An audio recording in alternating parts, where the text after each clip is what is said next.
Assalamualaikum, salam semakin di depan, salam santun saya untuk semua yang sudah klik video ini.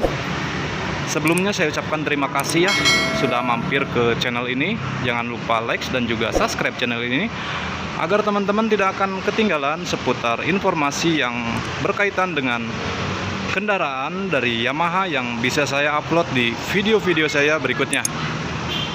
Oke teman-teman, sekarang ini tepat di depan saya ini ada Yamaha R15 V3. Nah yang ini ya teman-teman ya, yang V3. Dan juga yang terbaru dari R15 Connected Non ABS. Nah ini dia teman-teman ya. Adapun yang akan saya ulas saat ini yaitu perbandingan antara kedua motor ini ya teman-teman. Karena jujur ini membuat saya menarik untuk saya ulas ya, mengingat keduanya ternyata punya kelebihan masing-masing ya. Sebagai penerus Yamaha R15 Connected yang ini pastinya menawarkan banyak hal baru ya teman-teman. Tapi di sisi lain Yamaha R15 V3 tetap memiliki kelebihannya ya. Jadi jangan berkecil hati ya, karena ini juga tetap memiliki kelebihannya ya. Di sini Yamaha memang membekali R15 Connected dengan sejumlah fitur baru yang pastinya lebih canggih ya sob ya. Desainnya itu yang ditawarkannya juga semakin sporty ya. Kalau yang saya lihat ini loh, nah kan lebih manis gitu. Sementara dari sisi performa, Yamaha R15 Connected dan juga R15 V3 itu memiliki perbedaan yang cukup memunculkan pertanyaan ya buat saya pribadi. Kelebihan Yamaha R15 Connected ini terletak mungkin pada fitur-fiturnya ya, dan juga ala motor gede atau moge yang jadi daya tarik tersendiri ya teman-teman ya. Fitur-fitur tersebut juga membuat motor anyar ini semakin nyaman dikendarai ya pastinya. Kalau dari tampilan, perubahan paling mencolok pada Yamaha R15 Connected ini yang saya lihat ya adalah desain yang cukup berubah signifikan di bagian depannya ini ya. Nah ini dia teman-teman ya. Kalau yang saya lihat motor ini membawa tampilan yang mirip dengan Yamaha R7 ya mungkin ya, seperti itu. Lampu utamanya juga menjadi satu di tengah. Ini dia teman-teman. Dan sudah proyektor juga ya. Dan ini di kedua sisinya itu digantikan oleh DRL yang dibentuk seperti menyerupai mata ya teman-teman. Nah ini dia. Sedangkan pada Yamaha R15 V3, lampu utama ganda yang masih populer digunakan banyak motor sport firing saat ini ya teman-teman. Jadi di tengah kedua lampu utama ada lubang seperti untuk ram air ya mungkin. Tapi sebenarnya ini tidak berfungsi ya. Untuk apa coba kan? Hanya mungkin lebih tepatnya hanya estetika dalam tampilan aja sih teman-teman. Dan beralih ke bagian firing sampingnya ya. Jadi desainnya juga berubah ya. Lekukan pada Yamaha R15 Connected ini terlihat lebih halus ya. Nah ini dia teman-teman. Jadi ini kelihatannya itu lebih padat ya. Jadi kenapa tadi di awal saya bilang lebih menyerupai Yamaha R7 ya dibanding Yamaha R15 V3 yang mungkin lebih padat, terlihat agresif. Nah ini. Jadi kalau misalnya yang R15 V3 ini ya kelihatannya itu lebih agresif aja gitu. Nah kalau misalnya yang ini dia lebih sporty gitu kan ya, lebih padat gitu. Nah seperti itu. Sementara kalau dilihat dari speedometer pada Yamaha R15 terbaru ini, speedometernya yang digunakan juga berubah ya teman-teman. Nah ini dia ya teman-teman.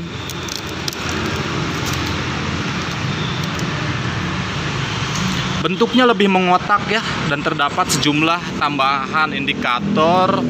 Cuman sayangnya nih, saya nggak bisa nyalain motor ini karena memang kontaknya masih di admin.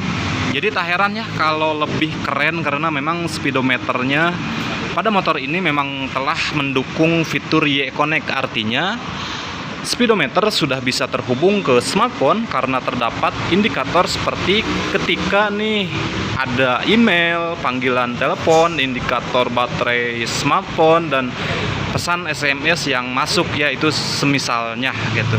Selain itu juga ada indikator untuk sejumlah fitur-fitur baru pada motor ini. Cukup memanjakan ya teman-teman. Nah, sekarang saya beralih ke speedometernya punya R15 V3. Kalau ini dia bentuknya lebih memanjang ya teman-teman. Nah, ini dia lebih memanjang. Tapi speedometer yang ini absen di sejumlah indikator yang tadi saya sebutkan di atas ya. Jadi saya tidak akan membahas banyak tentang speedometer yang ini ya teman-teman. Masih tentang fiturnya ya. Kalau dibandingkan pendahulunya, Yamaha R15 Connected yang ini punya banyak fitur yang bisa dibilang cukup modern lah. Pertama adalah kehadiran fitur ABS alias aktif di kedua roda, cuman itu kalau pada tipe ABS. Karena kebetulan yang ini adalah tipe connected non ABS. Kemudian juga ada fitur kontrol traksi untuk mencegah kemungkinan ban selip pada permukaan jalan. Nah, kalau yang ini kan dia belum ada fitur traksinya ya teman-teman ya. Nah, kalau misalnya yang connected atau yang ABS itu sudah ada fitur traksi untuk mencegah kemungkinan ban selip pada permukaan jalan. Perbedaan lain kedua motor ini juga terdapat pada fitur quick shifter ya teman-teman. Jadi fitur itu adalah yang memungkinkan pengendara melakukan perpindahan gigi tanpa harus menarik tuas kopling. Keren sih, keren ini. Selebihnya apa ya, fitur yang ditawarkan sudah tersedia ya pada Yamaha R15 V3. Jadi saya akan beralih ke dapur pacu mungkin ya. Bicara soal dapur pacu, pada kedua motor ini masih sama ya.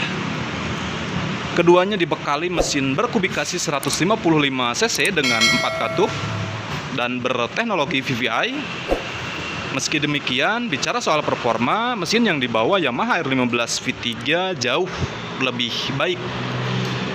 Kenapa saya katakan lebih baik? Karena di atas kertas, mesin Yamaha R15 V3 mampu melontarkan tenaga sebesar 19 horsepower pada 10.000 rpm, sementara besaran torsinya mencapai 14,7 Nm pada 8.500 rpm. Sedangkan untuk Yamaha R15 Connected yang terbaru ini, tenaganya ini justru menurun menjadi 18,1 horsepower pada 10.000 rpm. Begitupun juga torsinya yang kini berada di angka 14,2 Nm pada 7.500 rpm. Tapi torsi Yamaha R15 Connected sudah bisa diperoleh pada putaran mesin lebih rendah ya teman-teman. Oke, sekarang apalagi ya? Ini dia bobot. Kalau dari bobot, Yamaha R15 V3 ini berada di angka 137 kg. Dan ini juga yang membuat power to weight rasionya itu lebih baik ya dibandingkan Yamaha R15 Connected yang bobotnya mencapai 142 kg. Jadi beratnya sudah bisa dipastikan ya. Sekarang coba kita beralih ke tampilan belakang ya sob ya.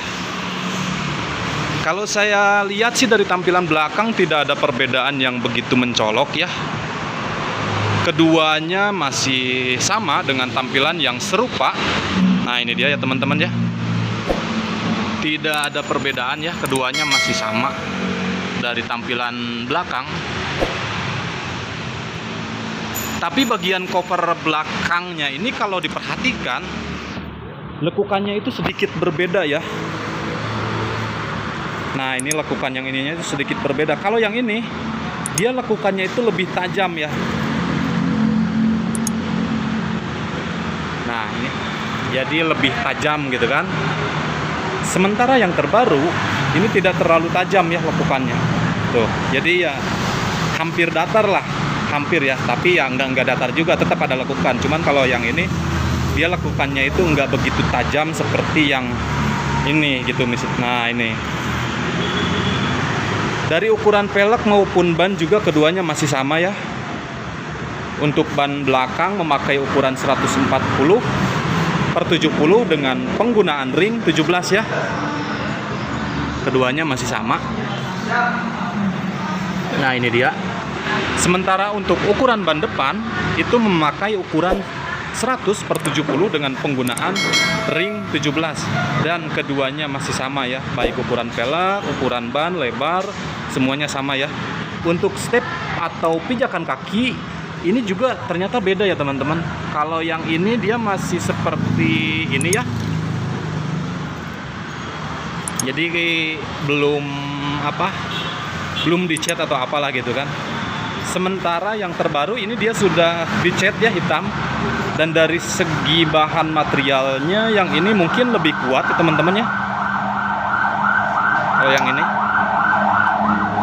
selebihnya kedua motor ini tidak jauh berbeda sih ya teman-teman. Mungkin saya bisa langsung lanjut pada kesimpulan aja ya teman-teman. Secara tampilan dengan segudang fitur yang lebih modern, Yamaha R15 Connected ini saya akui dia lebih keren. Bukan dalam arti ini tidak keren, tidak seperti itu, tapi dia lebih keren kalau secara tampilan dan secara fitur ya. Tapi kalau misalnya secara performa, Yamaha R15 V3 ini jauh lebih baik dibandingkan R15 Connected ya. Saya hampir lupa untuk harga motor ini dibanderol. Nah, yang ini ya. Ini dibanderol 39.925. Dan untuk tipe R15 V3 itu dibanderol seharga Rp38.430.000. Dan tentunya ini merupakan on the road Bandung ya teman-teman ya. Selisih 1.495.000 pilihan ada pada selera teman-teman ya. Dan untuk teman-teman yang kebetulan berdomisili di Kota Bandung, berencana meminang salah satunya, silakan bisa hubungi saya di nomor WhatsApp atau telepon 0813 1380 4123. Akhir kata, saya Ridwan Subagja undur diri. Assalamualaikum warahmatullahi wabarakatuh. Salam semakin di depan.